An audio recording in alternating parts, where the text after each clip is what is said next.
Good morning. We started discussing the wave nature of light, and we have not yet gone into, we have not yet discussed the Maxwell's equations in full detail yet. Nevertheless, what we're going to do today is we're going to go ahead and write the expression for electric field as an oscillating function in and use that to derive an expression for a refractive index to see where the refractive index comes from. So to do that, the first thing that we see is that light is a transverse wave, meaning that the electric and magnetic fields in light are oscillating both in space and time. They're oscillating both in space and time, and these oscillations are perpendicular to the direction of propagation. Right? So these oscillations are perpendicular to the direction in which light is traveling. So direction of propagation. So because they're oscillating both in space and time, we could use a simple function like a sine or a cosine to indicate these oscillations in electric and magnetic fields. So if we look at a simple wave propagating, say, in the z direction, so imagine light coming right out at you, right? So this dot indicates light coming out at you in the positive z direction. That's like this, it's coming out at you, and this cross indicates light going into the page, right? So now assume light propagating in the positive z direction, right? Then the electric field is going to oscillating in the in a perpendicular direction to the direction of propagation. So we can pick either x or y. So for convenience, let's just pick x as the direction for electric field and y as the direction for magnetic field. So we're looking at light that's propagating in the z direction, and the electric and magnetic fields are oscillating in x and y respectively. So light is, say, coming out of the page, and electric field is oscillating like this along the x-axis, and the magnetic field is going up and down along the y-axis. Right? It's hard to plot this in a three-dimensional sense, but I hope you're able to see it. But we can write this expression for electric field that would make it more clear. So we can write this expression for electric field, and of course electric field is a vector because it has a direction, right? And so we're going to write it as a vector, and it is oscillating in the x direction. So we would write the x unit vector, and let's say the maximum amplitude of this oscillation is some E0, right? E0 is the maximum amplitude of electric field oscillation. So if I were to just look at the just the electric field, right? So just the electric field that would look like this, right? So I'm taking this maximum amplitude to be E0, right? And let's use a cosine function, right? Because we would like to start with cosine 0 is equal to 1, and kz minus omega t.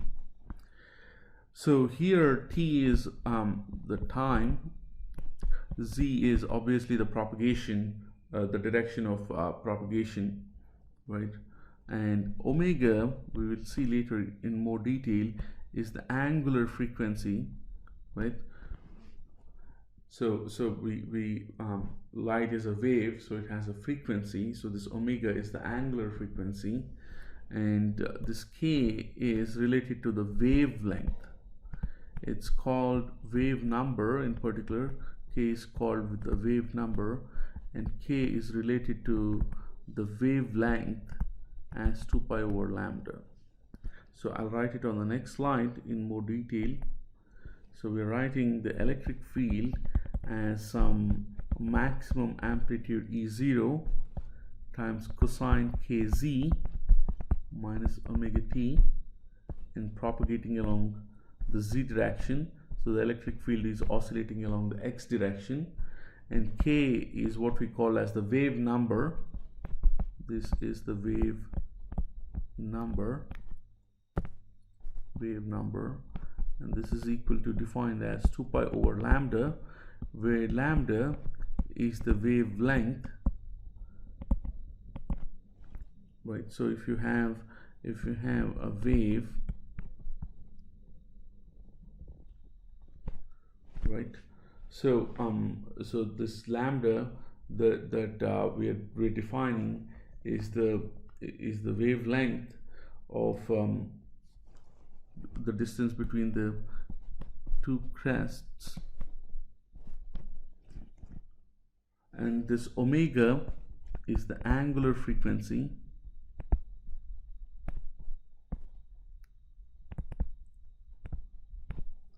or we can write omega as 2 pi f, where f is the normal frequency and t is simply the time. So usually when we describe light, although light consists of both electric and magnetic fields, we only use the electric field because the magnetic field is much weaker than the electric field. So and also the magnetic field can be expressed in terms of the electric field. So it suffices to just derive all the expressions in terms of electric field, and then you could simply instead of E you could just write B, right, and instead of X you would just plug in Y, because the magnetic field would be perpendicular to the electric field as well. So you just change, it's just a simple switching of directions and the notation. So we mainly focus on the electric field when we are deriving different expressions here. So today what we're going to do is we're going to start with this, the expression for electric field, and how we arrive at this expression, that we are going to discuss later using Maxwell's equations. But for today we're going to begin from the fact that light is a transverse wave, and we're going to look at a light wave propagating in the z direction. So the electric field, we are considering it to be oscillating in the x direction, that is perpendicular, and this is the expression with E0 being the maximum amplitude. So this is E0, right? So now let's consider a solid material, right? So if you consider a solid, right, let's say glass, right, and it's made up of different atoms. So if I consider one atom, right, you have a nucleus which is made up of a positive charge, and then you have the negative charge outside, that is the electrons, right? So now if when light is incident on any material, this light is nothing but electric and magnetic fields, and as we have seen, this electric field and magnetic field, they're oscillating, right? And when you have a charge, and you have electric field, the charge feels a force from the electric field, right? So the force felt by the charge is equal to the charge. This is the charge, Q is the charge, times the electric field. And in turn, from Newton's second law, you know that this force itself is equal to mass times acceleration. So then I can write mass times acceleration as q times e, or I can write acceleration as qe by m, right? So now if you look at the nucleus versus the electrons outside, the charge is the same for say a proton and an electron. The charge is the same. The electric field is coming from light, so it is the same too, but the mass is different. The nucleus or the protons here are much heavier than the electrons, right? So because they're much heavier, roughly a proton is roughly 1800 times heavier than an electron, right? So the acceleration is going to be 1800 times smaller for a proton than an electron. So in the presence of light, which has oscillating electric and magnetic fields, the acceleration felt by the proton is very, very minimal compared to an electron, because the mass of electron is very low, right? You could picture this one atom with the positive charge staying put, but this negative charge to be oscillating back and forth in the presence of electric field, right? As the electric field, we have seen that the electric field, we can write it as kz minus omega t. So as the electric field is oscillating, the acceleration is oscillating, so the electron is going back and forth, right? It's going back and forth here. And the nucleus also goes back and forth, but because its mass is much higher, 1800 times higher than the electron, this is very, very tiny.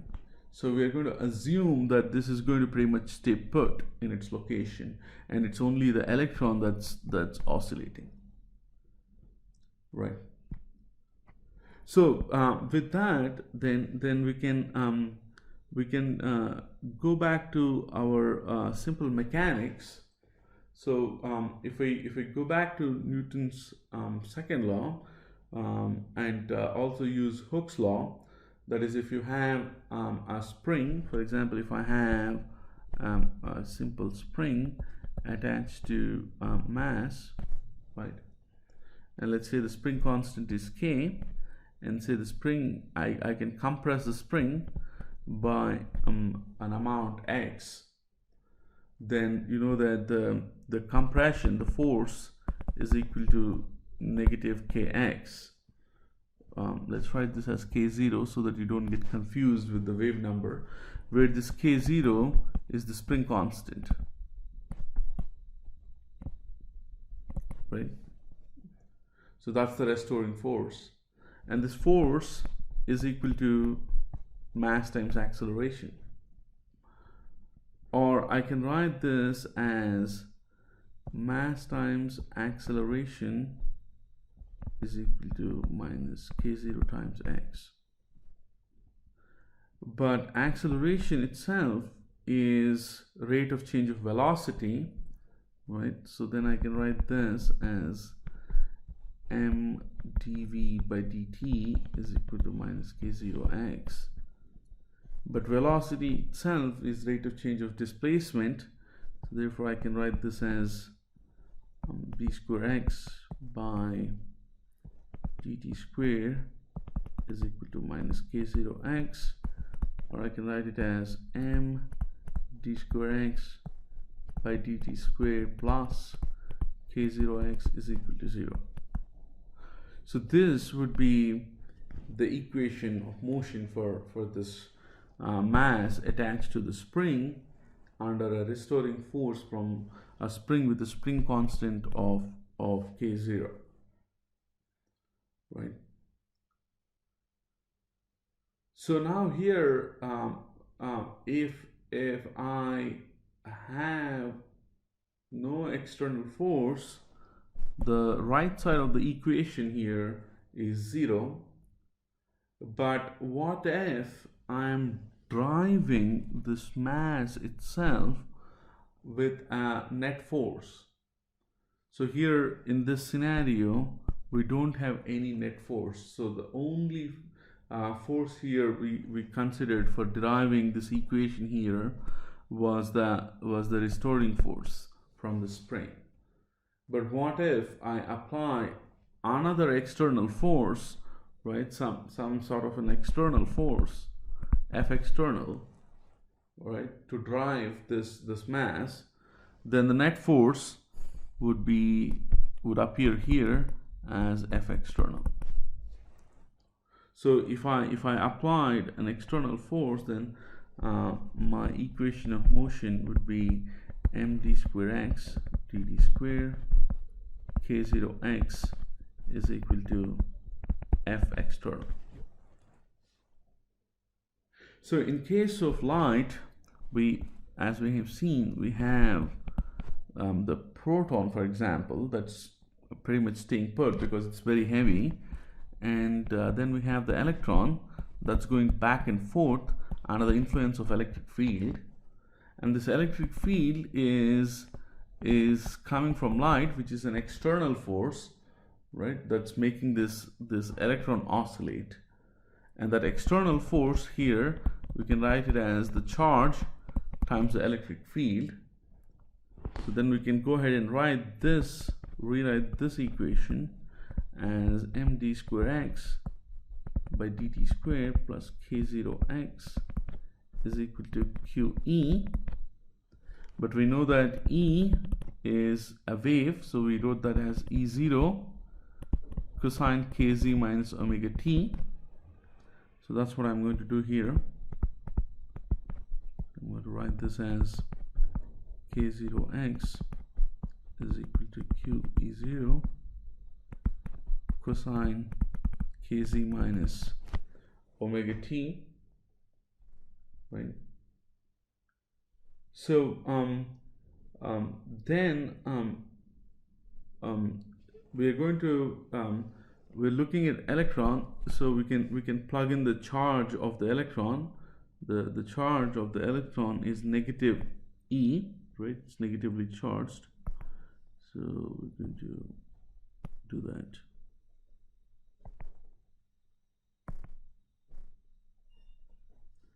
So we're going to put that in.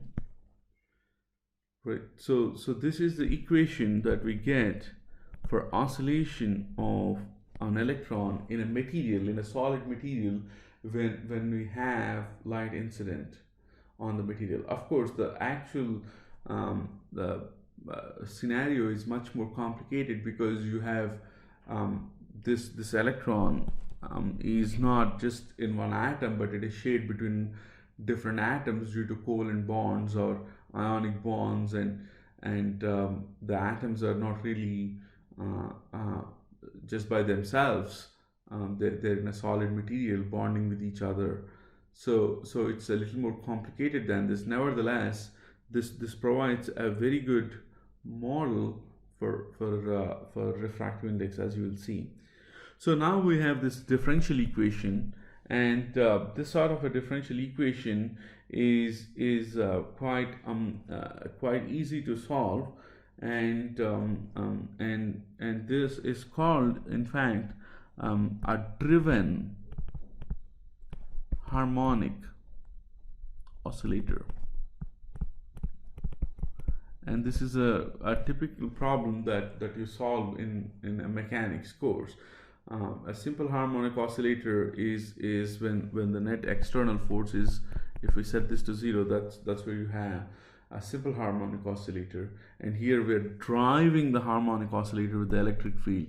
So here we have a driven harmonic oscillator, and so we can write the solutions for this differential equation. We can solve this differential equation and write the solutions for this differential equation in terms of x is equal to minus the electron charge times E0 divided by mass times omega 0 square minus omega square cosine kz minus omega t. So here this omega 0 square is basically we defined it as, if I go back to the previous slide, if we divide this entire equation by mass, this mass gets cancelled. I would have a mass here, I would have a mass term here, and we would define this k0 by the mass as omega 0 square, right? So so that's the natural frequency of this electron spring here. So as it's going back and forth, so this mass would be the mass of the electron. So this omega 0 square would be the k0 by mass of the electron, right? So that's where this omega 0 square comes from, and omega is naturally the angular frequency, the same as this, right? So so now this is the displacement, right? This is the displacement. So again, if I have a positive charge and a negative charge, so this is the displacement of the electron under the electric field. Or if you consider an overall picture, it's not really that the electron is really going around the nucleus. It's more of a probability distribution when you look at it from a quantum mechanics perspective. So under the action of an electric field, what you're doing is you're polarizing this, you're polarizing this material, you're polarizing the atom, and the polarization can be defined through this displacement x. So the polarization could be defined through x because you're disturbing the atom from its equilibrium. So if I call this as the equilibrium state, when I have the electric field or light incident on this material, right, this electron is going to oscillate back and forth, right? So as it's oscillating back and forth, I can know its position x as a function of time. That's what we have here. And as it's going back and forth, what I'm doing is, if I draw the positive and negative charge, this negative charge is going back and forth. So I'm going back and forth from equilibrium position, just like a mass attached to a spring, right? So the polarization can be defined in terms of this x. And in an atom, in a solid, I don't have just one electron, but I have many electrons. So if I have say n electrons,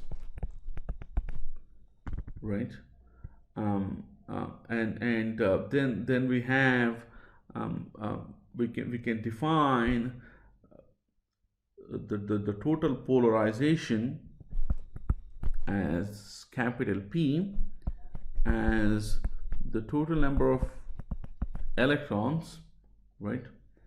And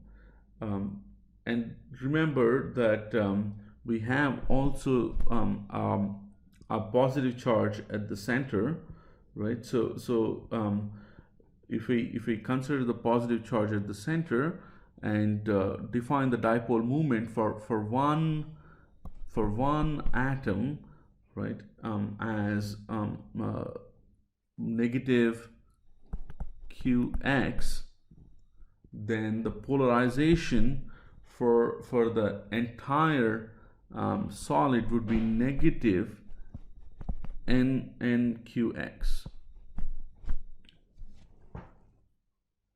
right?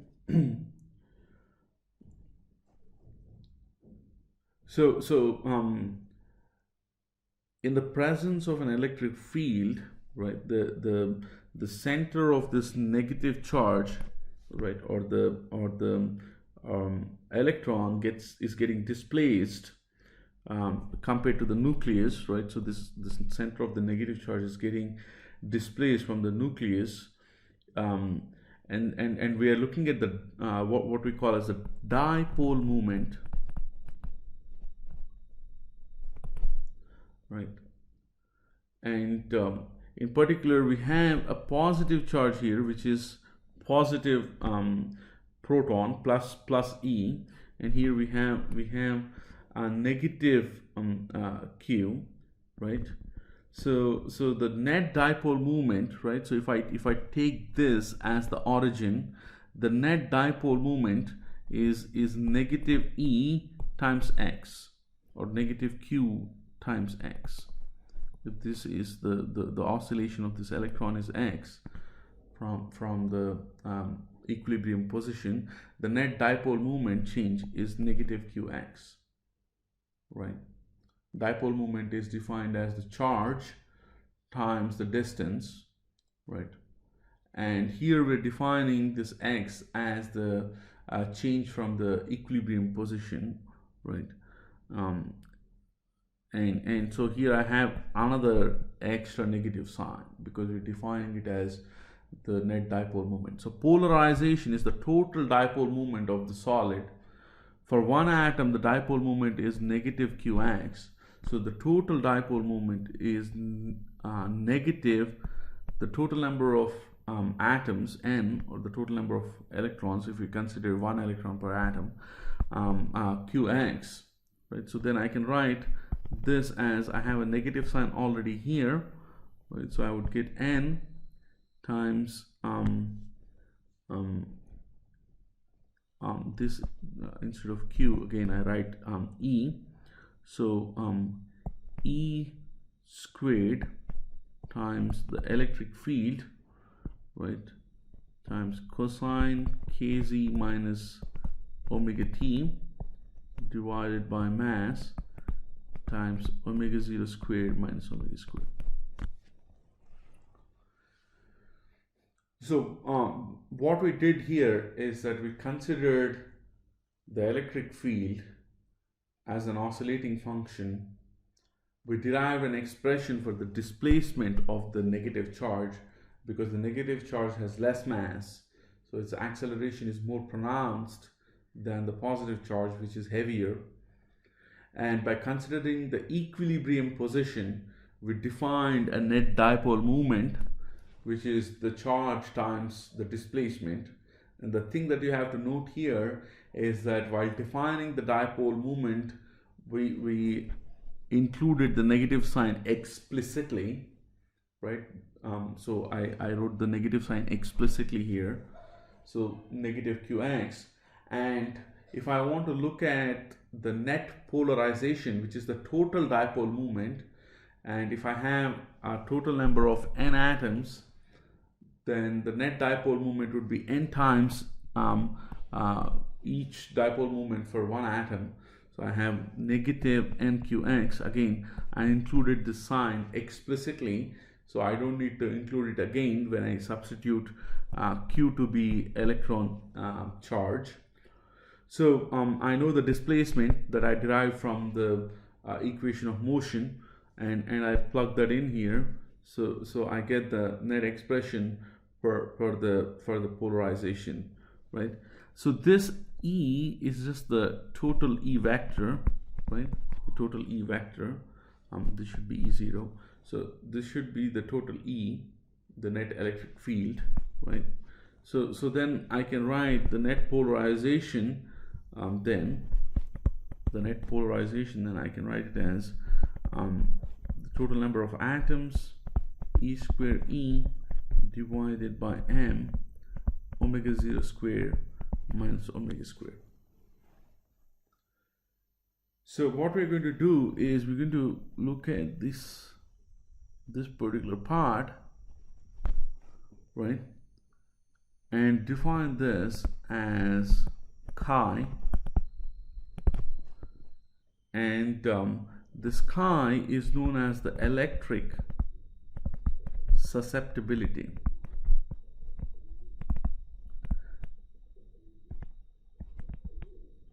Electric susceptibility. Well, so electric susceptibility, in the sense, it is telling you how susceptible the material is to polarization from an external electric field coming from light.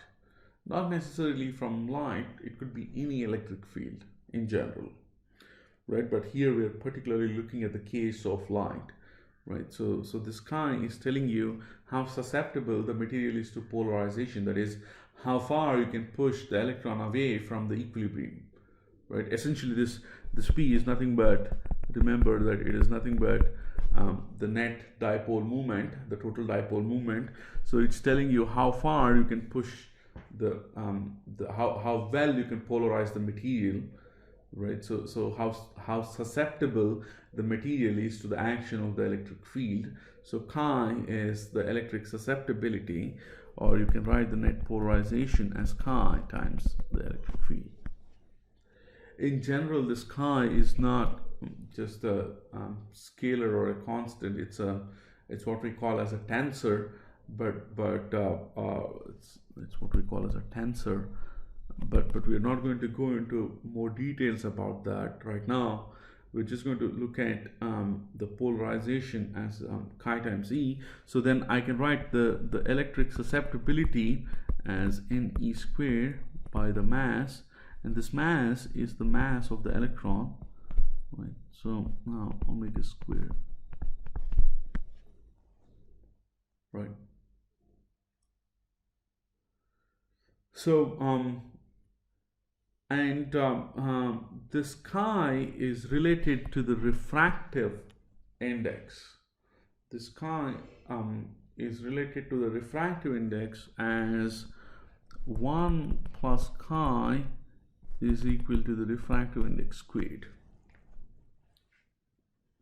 Or or I can write n as square root of 1 plus chi. Right. So then I can then write n square, right? So we have chi as Ne square by the mass of electron times omega 0 minus omega square, and 1 plus chi is n square. So I can write the refractive index square. This expression we will look at it. It takes an entire condensed matter physics course, or at least some part of condensed matter physics course, to derive this expression again. But in general, we'll see how this comes about in a minute.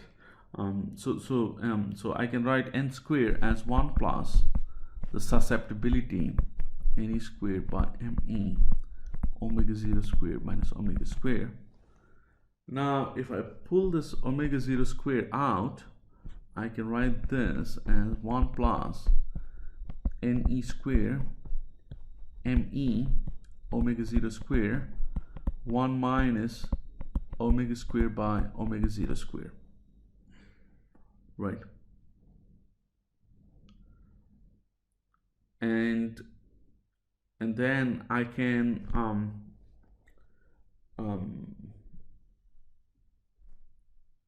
then write, just take this part and write this as 1 plus Ne squared by 1 minus omega squared by omega 0 squared to the power minus 1, right? Because it's in the denominator, I'm just writing it as minus 1. And if I do a very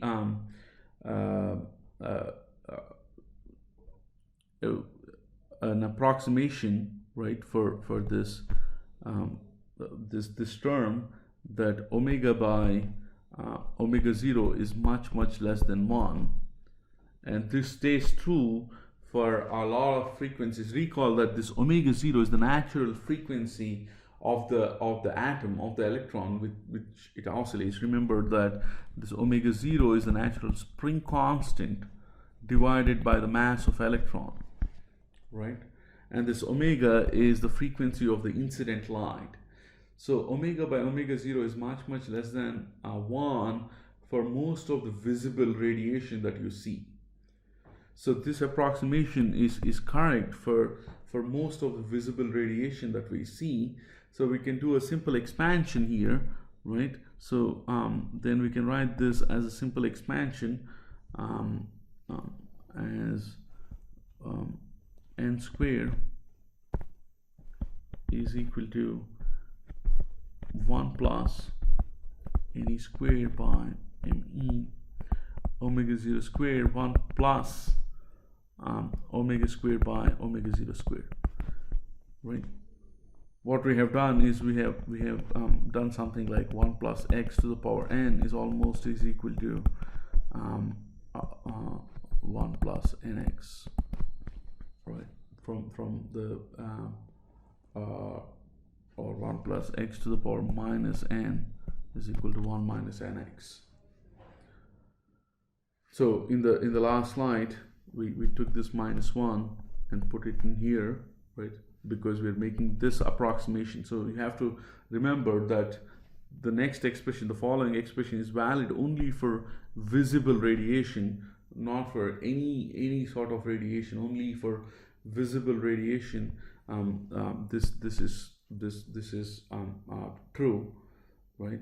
So then I can expand this even further, right? So I can expand this even further. I can write this as 1 plus ne square me omega 0 square, that's the first term, right, plus ne square me omega 0 to the power 4, right, times omega square, right? So so you can see that how refractive index is dependent on the frequency, right? And for light wave, the frequency and the wavelength are related. So if I have the frequency, the angular frequency, right, or the normal frequency f times lambda is equal to the speed of light. So if I multiply this with 2 pi on both sides, this 2 pi f becomes omega, right? So omega times lambda is equal to 2 pi c, or omega is 2 pi c over lambda. So then I can write this as 1 plus ne squared by me omega 0 squared plus ne squared by me omega 0 to the power 4. This omega square is square of this, so that would be 4 pi square c square by lambda square. So you can see how refractive index is now dependent on the wavelength of light, right? And observe, look at these things. N is the number of atoms, or the total number of that depends upon the solid, the material that you are looking at. E is the electron charge, m is the mass, omega 0 is the natural frequency. So this is a constant that depends upon the material. This is also a constant that depends upon the material, right? If you recall, when we discussed the wavelength dependence of the refractive index, I mentioned that that these things are vary with the wavelength, but they vary differently for different materials, and that's precisely because of this. Because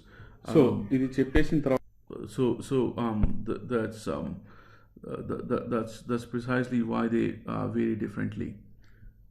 So we can, in general, write this entire first part, which is a constant, as, so we can write n square as 1 plus NE squared by ME omega 0 squared plus 4 pi squared C squared NE squared by ME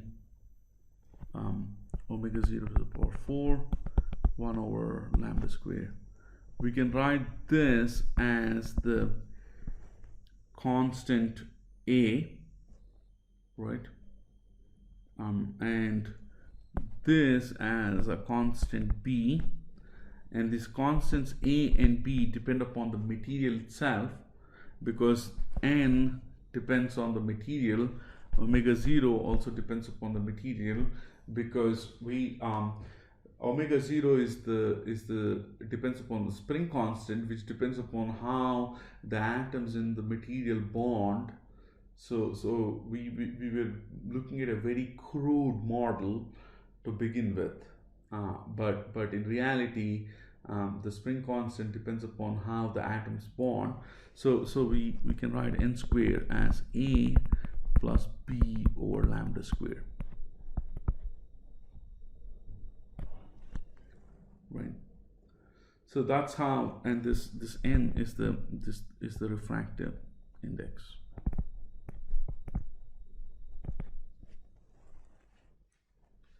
Right.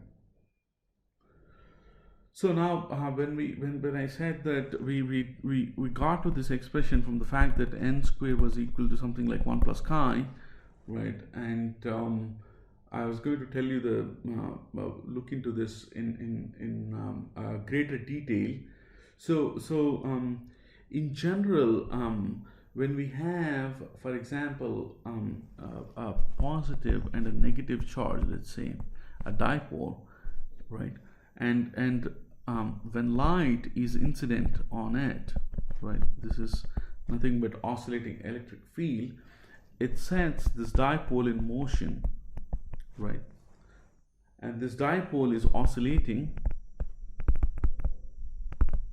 and when you study electrodynamics, if some of you have already taken electrodynamics, or if you're going to take electrodynamics later, you will see that oscillating dipoles emit radiation. So when the electric field is incident on a dipole, the dipole is going to oscillate, and this oscillating dipole is going to re-emit the radiation. All right. So this refractive index is basically dependent on how susceptible a material is to the incident electric field. That is, how well the incident electric field can make these oscillating dipoles emit radiation, how fast these oscillating dipoles can respond, because nothing is instantaneous, right? So there is a delay between the electric field acting on the dipoles, and the dipoles oscillating and then emitting the radiation. And so here there are two factors. One is how susceptible the material is, and how quickly how many, for example, how many dipoles, the number of dipoles that are available in the material that can emit the radiation. That's what decides the refractive index, right? So in free space, essentially you don't have to, if you don't have any molecules or anything, if you just have the planar, if you just have this free vacuum and no molecules, then you don't have to worry about the electric field being incident on a molecule or a solid and it having to re-emit the radiation, right? So that's where the refractive index is basically almost equal to 1, and we'll study more about this refractive index in the next lecture. Thank you.